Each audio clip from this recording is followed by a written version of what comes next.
You already know the truth. You've carried it in the pit of your stomach for years. There is a version of you that disgusts you, the one that hesitates when opportunity knocks, the one that bargains with excuses, the one that waits for the right time as if life is going to send an engraved invitation. That version of you has kept you small. It has stolen years from you. It whispers soft lies, telling you that comfort is safety, that waiting is wisdom, that preparation must come before action. And while you wait, your power rots, your vision fades, and your days turn into months, and your months turn into years. This is the truth you've avoided. If you want the life you were meant to live, you must kill that weak version of yourself, not reform it, not negotiate with it, eliminate it completely. This is not a battle of talent. It is not a question of luck or timing or the approval of others. It is a question of will, of who you choose to be every single morning before the world even knows you're awake. Because if you do not choose, that weaker self will choose for you. And it will choose smallness every time. And you have been living with this quiet saboteur for so long that you have mistaken it for your identity. It has dressed itself in your habits, your fears, your doubts. It wears your face, speaks in your voice, and tells you it is protecting you. But it is not protection. It is imprisonment. The bars are invisible, but you have felt them for years. In every unmade decision, in every promise you didn't keep to yourself. Killing this weak version of yourself doesn't happen in a single dramatic moment. It happens in the smallest, most unglamorous decisions you make when no one is watching. It happens when the alarm goes off and you get up, not because you want to, but because you said you would. It happens when you stop defending your excuses as if they are precious antiques. It happens when you refuse to postpone one more thing that matters. Understand this, the weak version of you will not leave willingly. It will fight, it will reason with you. It will remind you of every time you failed and every reason you should stay exactly where you are. It will make comfort sound like wisdom and discipline sound like punishment. But there is another voice inside you, quieter, deeper, older. It is the voice of the person you were meant to become. That voice doesn't bargain, it doesn't flatter you, it simply waits. And every day you delay, its patience wears thin. You cannot serve both voices. One will rise and one will be buried. And if you don't choose deliberately, you have already chosen by default. So you must make this decision now, before the day ends, before your mind talks you out of it. Draw a hard line. Decide what is no longer acceptable. Decide which habits, which thoughts, which patterns belong to the weak version of you, and refuse to give them one more day. Because the truth is this, you are not starting from scratch. Everything you need is already here, but it's buried under layers of compromise. Your potential is not missing. It is trapped. And the only way to free it is to kill the version of you that keeps it locked away. You will know you're on the right path when it feels uncomfortable, when the voice of that weaker self grows louder in protest, when it tells you that you're being unrealistic, that you should be grateful for what you have, that you're risking too much. That's when you know you're cutting off its air supply. The life you want is on the other side of that resistance. Not because life is cruel, but because greatness demands proof. It demands that you prove you can act in spite of fear, in spite of doubt, in spite of the hundreds of little voices, inside and outside, that tell you to wait. You cannot wait your way into strength. You cannot hesitate your way into clarity. You cannot bargain your way into purpose. You must step forward when it is easier to sit down. You must speak when silence would protect your ego. You must act when every part of you wants to pause. The weak version of yourself is a master of pause. It will tell you you're thinking it through when you are really stalling. It will tell you you're not ready when readiness is something you create by moving. It will tell you that discipline is deprivation, when in reality, discipline is the purest form of freedom. That version of you is terrified of change. It thrives in repetition, in predictability, in low stakes and small circles. It cannot survive in the company of bold action. So every time you choose boldness, even in the smallest measure, you are starving it. Every uncomfortable choice is a blow to its foundation. But here is the danger. The weak self doesn't need to win every day to survive. It just needs to win often enough to keep you average. And average is the most dangerous place to live because it's not painful enough to force you to change and not rewarding enough to make you proud. That is where dreams go to die, not in failure, but in lukewarm existence. And you, deep down, were never meant to live lukewarm. You were not designed to drift through your days, half awake, pretending you're satisfied while your spirit quietly suffocates. You were meant to live with clarity, with urgency, with the sharp awareness that every sunrise is a one-time only opportunity. The weak version of yourself doesn't see life that way.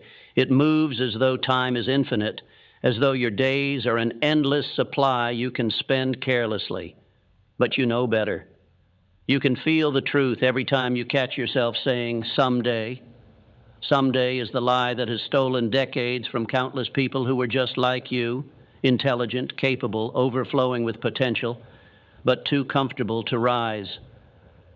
That word has destroyed more dreams than failure ever could. If you let it stay in your vocabulary, you have already surrendered. You have to understand, killing the weak version of yourself is not about hatred for who you are. It's about love for who you could become. It's about refusing to betray the person you are capable of being by protecting the one you have settled for. The weak self is built from years of compromise, of saying yes when you wanted to say no, of looking the other way when you should have stood your ground. Every compromise becomes another brick in the wall between you and your true self. And every time you choose discipline over comfort, you pull a brick from that wall. This is not quick work. It is slow, deliberate demolition. But the reward is a life you will no longer feel the need to escape from. The weak self thrives on indecision. It knows that as long as you're uncertain, you won't move. And it will give you endless reasons to doubt yourself. But here's the truth you have to cling to. You don't have to believe in the entire path. You just have to believe in the next step. That single act of movement repeated enough times will build the belief you think you're waiting for. Confidence does not come before action. It is the prize for action. It is the proof that you're willing to move without a guarantee. There will be mornings when you don't feel like doing the thing you promised yourself you would do. There will be days when discipline feels heavier than you can carry. The weak version of yourself will seize those moments. It will tell you that skipping today won't matter, that you'll make it up tomorrow, that rest is just as important as effort. And yes, rest has its place. But if you're honest with yourself, most of your so-called rest is not recovery. It's retreat. It's a slow surrender. And every time you choose it over progress, you strengthen the hold of the very version you're trying to destroy. So the question becomes, how badly do you want to live as your stronger self? Because wanting it isn't enough. Everyone wants to be stronger. Everyone wants to be more disciplined, more respected, more fulfilled. But most are not willing to endure the discomfort it takes to get there. They talk about change while protecting the habits that keep them the same. They dream about freedom while guarding the prison keys. And if you recognize that pattern in yourself, you must decide to break it now. And there is a point where you will have to choose between being liked and being respected, not just by others, but by yourself. The weak self lives for approval. It craves validation more than it craves progress. And that's why it never grows. It will happily sacrifice your potential if it means keeping everyone comfortable. But the stronger self does not live for applause. It lives for alignment, for the deep, unshakable knowing that your daily actions match the life you claim to want. You will not kill the weak version of yourself in one dramatic moment. You will kill it each time you refuse to delay what matters. You will kill it when you stop letting other people's moods dictate your focus. You will kill it when you stop defending your bad habits like they are a part of your personality. You will kill it when you hold yourself to a higher standard, even when nobody is watching. And over time, it will stop having a voice at all. But don't think for a second that it won't try to come back. It will. It will disguise itself as taking it easy for now. It will sneak into your routines, turning one skipped commitment into two, then three, until it quietly reclaims control. And the moment you notice it, you have to cut it off without hesitation. That is the discipline most people never master, the ability to correct the slide before it becomes a collapse. The truth is, you already know what needs to go. You know the habits that serve the weak self. You know the environment that keeps you small. You know the conversations, the distractions, the comforts that drain your strength. This is not a mystery. The only question is whether you will keep pretending not to see it, or whether you will finally act on what you've known for years. There comes a moment when the pain of staying the same outweighs the fear of change. It doesn't arrive with fanfare. It doesn't announce itself with lightning in the sky or a chorus of voices telling you it's time. It comes in silence. In the middle of a conversation you're tired of having, in the quiet frustration of waking up to another day that looks exactly like the last.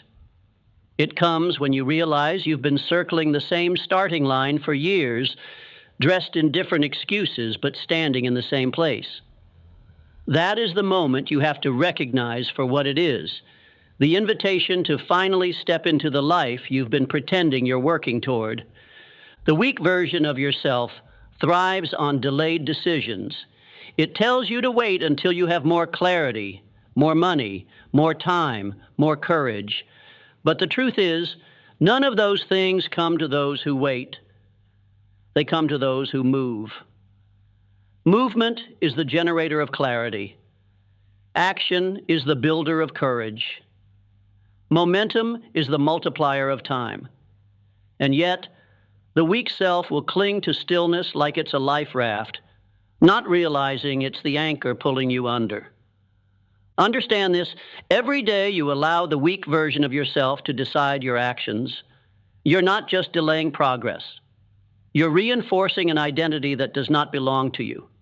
Every skipped opportunity, every broken promise to yourself, every time you silence your own voice, it's all evidence your mind collects to prove that this smaller version is who you truly are. And the longer you let that evidence pile up, the harder it becomes to see yourself any other way. Killing that weak self means you have to stop being a collector of evidence for your limitations. You must become a collector of evidence for your strength. That means doing the thing even when it's inconvenient. That means saying no to what's easy when the harder path is the one that aligns with your vision. That means proving to yourself, over and over, that you are no longer someone who flinches at the work required to change. And here's the paradox. The more you do this, the less you'll need to motivate yourself. Discipline will stop being a burden you drag through the day and start being the foundation you stand on. But don't make the mistake of thinking this is about perfection. The stronger self you are building isn't flawless. It makes mistakes. It falls short.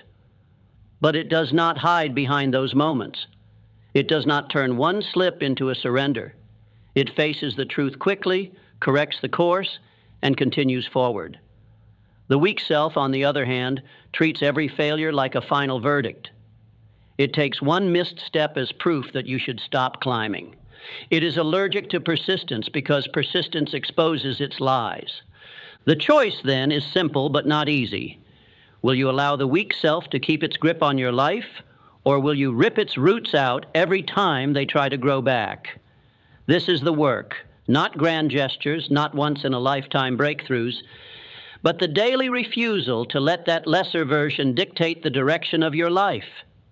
And the moment you take that responsibility seriously, something changes in your energy. You begin to walk differently. You stop asking for permission to improve. You stop explaining your ambitions to people who have no intention of supporting them. You start to live as if your potential is non-negotiable. When you do this long enough, the weak self begins to lose its shape. It stops showing up as often. It stops having the same power over your decisions. And eventually, you'll notice that what used to feel like a fight is now just your normal state of being. You'll wake up and choose discipline without debating it. You'll choose the harder path without feeling like a martyr. You'll see challenges not as threats, but as opportunities to confirm your strength. That is when you know the transformation is real. But you can't skip to that part. You have to earn it. You have to live through the season where everything in you wants to quit, but you don't. You have to live through the days where no one sees your effort, no one claps for you, and no one understands why you're doing this. Because those are the days that shape the stronger self. And when the results finally arrive, when the gap between who you were and who you are now is too wide to ignore, you will look back and realize that killing the weak version of yourself wasn't just necessary. It was the greatest act of respect you ever showed your own life. There is a dangerous myth that says transformation happens when you feel ready. That one day you'll wake up with the perfect mindset, the perfect energy, and the perfect circumstances. And from that day forward, change will be easy. This is the fantasy the weak version of yourself clings to. It is how it survives. Because as long as you're waiting to feel ready, you are not moving. And when you are not moving, you are not threatening its control. The truth is, readiness is a decision, not a feeling. It is something you declare in the middle of uncertainty, when your hands are still shaking, when your voice is still unsteady, when you are not sure if you have what it takes. Killing that weak version of yourself begins the moment you stop waiting for ideal conditions and start creating them. If you want discipline, you build it by acting disciplined when you least want to. If you want confidence, you build it by stepping into situations that scare you and discovering you can survive them. If you want strength, you build it by lifting the weight of responsibility when your weaker self is telling you to drop it. The truth is simple. You grow by doing the thing that would have broken you before. And here's something you must remember. Your weak self will always try to make you forget your own progress. It will downplay your victories. It will remind you of every mistake and convince you that nothing has changed. It thrives in the shadows of your own self-doubt.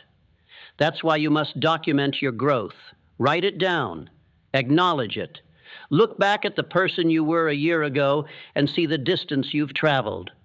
Progress is not loud, but it is undeniable when you measure it against your past. Still, there will be people in your life who only know the weak version of you. They have memorized your limitations. They have adjusted to your hesitations.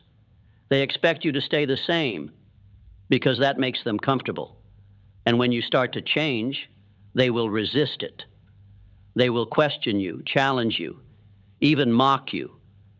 Not because they want you to fail, but because your growth forces them to confront their own lack of it. This is one of the final tests, to keep moving even when those around you can't see the vision you are building.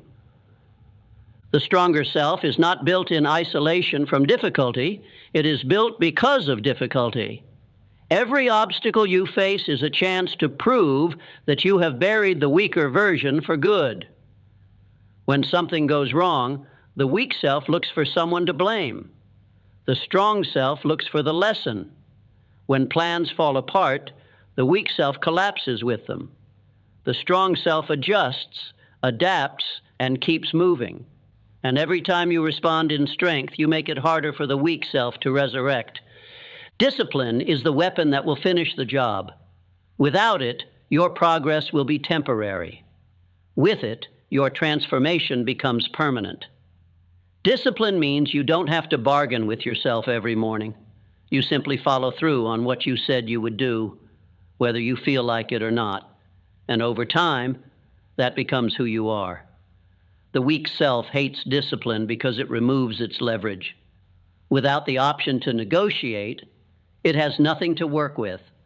That is why your commitment to discipline must be non-negotiable. You must also accept that this process is not about becoming someone else. It's about uncovering who you were before the layers of doubt, fear, and hesitation took over. The stronger self is not an invention. It is a return. It is the unfiltered, unapologetic, unafraid version of you that you buried to fit into a smaller life. Every act of courage, every moment of discipline, every choice to keep going when you could have quit, these are not creating a new you. They are freeing the real you. And when that real you stands in the light, you will see how much of your life was built around the limits of the weak self. You will see the relationships, the habits, the patterns that only existed to keep you small, and you will feel no need to return to them.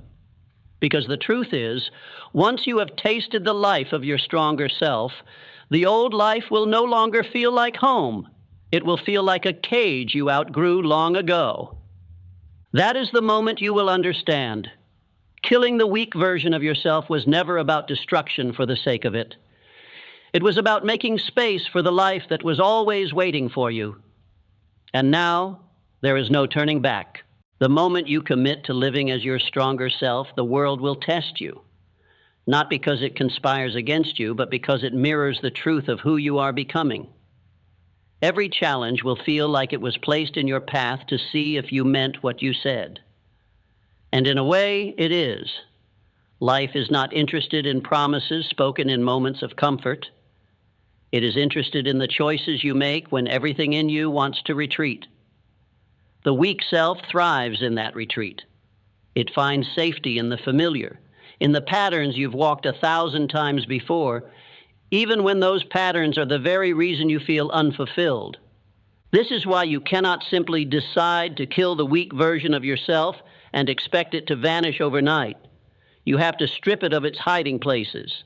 That means removing the distractions you run to when you don't want to face discomfort. It means surrounding yourself with people and environments that demand the best of you instead of tolerating the bare minimum. The weak self will resist this pruning. It will tell you that you're being too extreme, that you're cutting too much too soon.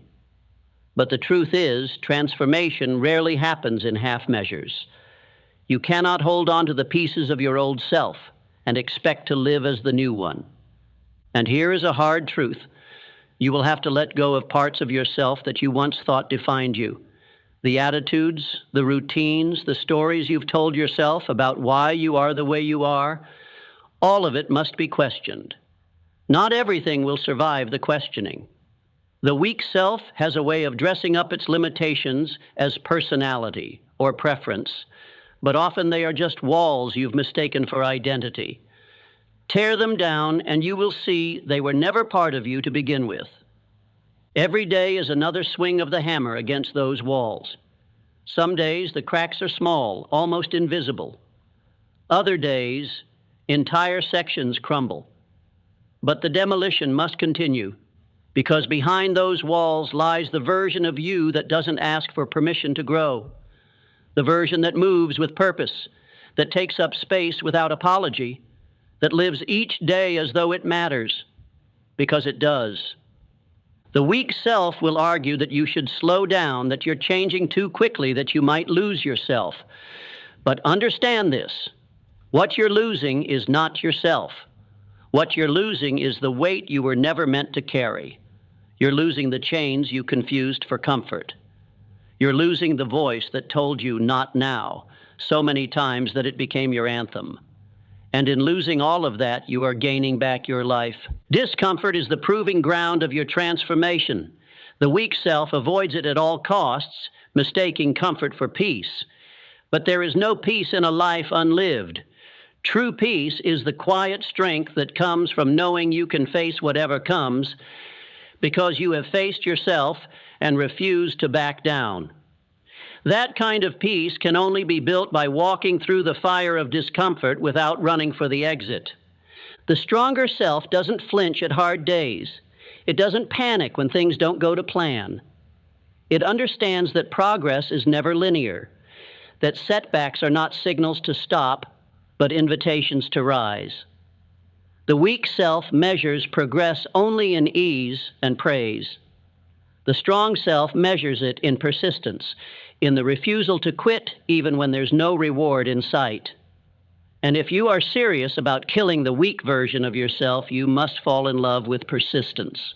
Every single time you choose to persist, you are casting a vote for the person you want to become. Every time you show up when it would have been easier to hide, you are weakening the grip of your old self. Every time you do what you said you would do, you are carving out the identity of someone who can be trusted, especially by themselves. And that is the foundation of everything else you want to build. In time, the people who doubted you will begin to see the change. They will notice that you move differently, speak differently, carry yourself with a weight that doesn't come from arrogance, but from certainty. And they will wonder how you did it. They will want the results without the process. They will want the stronger self without killing the weaker one. But you will know the truth, that the results are just the visible tip of an invisible war you fought every day. And when you look back, you will realize that the victory wasn't just in what you achieved. It was in the fact that you refused to be ruled by the weakest parts of yourself. You buried them, not with a single blow, but with 1,000 daily acts of defiance against the version of you that would have settled. And in doing so, you created a life that finally feels like yours. There will come a day when you will stand in front of the mirror and see a stranger. Not because you have become someone unrecognizable, but because you will finally be meeting the version of yourself you were always meant to be. The eyes will be sharper, the posture straighter, the energy unmistakable. You will not see the timid hesitation of the weak self that once spoke for you. You will see a presence that no longer needs to be announced, a strength that no longer needs to be proved. You will see someone who has nothing to hide from themselves, because they have done the work every single day to live in alignment with their truth. In that moment, you will understand why the process was so relentless, why it demanded so much of you, why it stripped away the comforts you once clung to. It was never about punishing you. It was about refining you. Fire does not destroy gold. It purifies it. And every challenge you faced was the flame that burned away the weakness you mistook for safety. You are not here because you avoided the fire. You are here because you walked through it. But this moment will not feel like a finish line. The stronger self knows there is no finish line. There is only a new level to step into, a new standard to uphold, a new depth to explore. The weak self believed in arrival, in the fantasy that one day you could stop pushing and coast forever. The strong self understands that coasting is just the beginning of decline. It is the quiet slide back into the shadows you fought so hard to leave. And so, even in your victories, you will stay sharp. You will protect the habits that built you. You will guard against the creeping comfort that once owned you. You will realize that discipline has become something entirely different from what you once thought. It's no longer the chain you drag, the sacrifice you endure. It is the freedom to trust yourself. It is the knowledge that you will act on what matters, even when no one is watching, even when the applause has faded, even when the results are months away. That kind of freedom is rare, and it is not something the weak self could ever comprehend. When you live here in this state, life begins to mirror your strength back to you. Opportunities appear where there were once only obstacles. People begin to treat you with the respect you've been showing yourself. Your environment shifts to match the energy you carry. This is not magic. It is alignment. The world has always responded to who you are, not who you say you want to be. And now, without the interference of the weak self, who you are and who you want to be have finally become the same person. But there is one more truth you must hold on to. The weak self is never gone forever. It is waiting in the shadows for moments of carelessness. It will try to return when you are tired, when you are distracted, when you think you've outgrown the risk. That is why this is a lifelong commitment. Not to fighting, but to staying awake. To noticing when old habits try to creep back in. To correcting yourself before small slips turn into a quiet undoing. The stronger self is not built once. It is built daily. And so you will keep choosing. Every morning before the day pulls you in 1,000 directions, you will decide again. Will I live as my strongest self today, or will I hand the reins back to the weaker one? That choice will define everything, not once, not twice, but every single time you make it. If you have the courage to choose strength again and again, to kill the weak version of yourself every time it tries to rise, then you will live a life most people will only dream about. Not because you were luckier, not because you were more gifted, but because you refused to betray your potential. You refused to protect the version of yourself that was holding you back. And in the end, when the years have passed and you look back at the road you walked, You will not be haunted by what could have been. You will be filled with the unshakable peace that comes from knowing you became everything you were capable of becoming. And you will know that it all began the day you made the most important decision of your life, to kill the weak version of yourself and never let it come back. The world makes way for those who dare to rise. Click the Rise button now to subscribe and claim the destiny waiting for you. Your time is now.